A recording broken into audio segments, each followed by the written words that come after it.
Did you know there is so much power and purpose in godly relationships? In Proverbs 27:17, it says, as iron sharpens iron, so one person sharpens another. And here is three things that you need to know.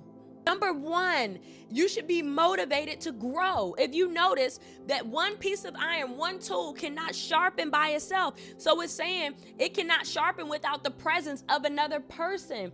If you want true relationships, your relationships should push you to grow. Your relationship should push you to improve. When iron rubs up against each other, it sharpens and strengthens both pieces. And similarly, with believers, we should be sharpened not just naturally, but physically, but spiritually, emotionally.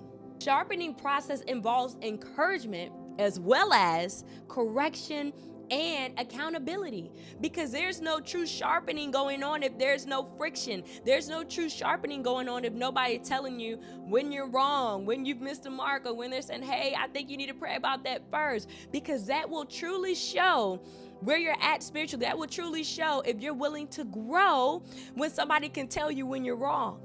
This type of accountability will help refine our character, pushing us closer to God and help us deepen our walk with Him.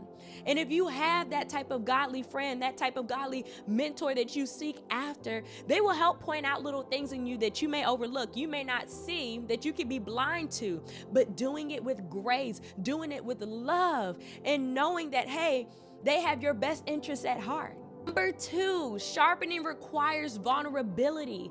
If you notice that this process will reveal your strengths and your weaknesses. So when you have a true godly relationship, you want to be able to be transparent, sharing your struggles and sharing your victories, but sharing your struggles without the fear of judgment, and sharing your victories without the fear of people having jealousy.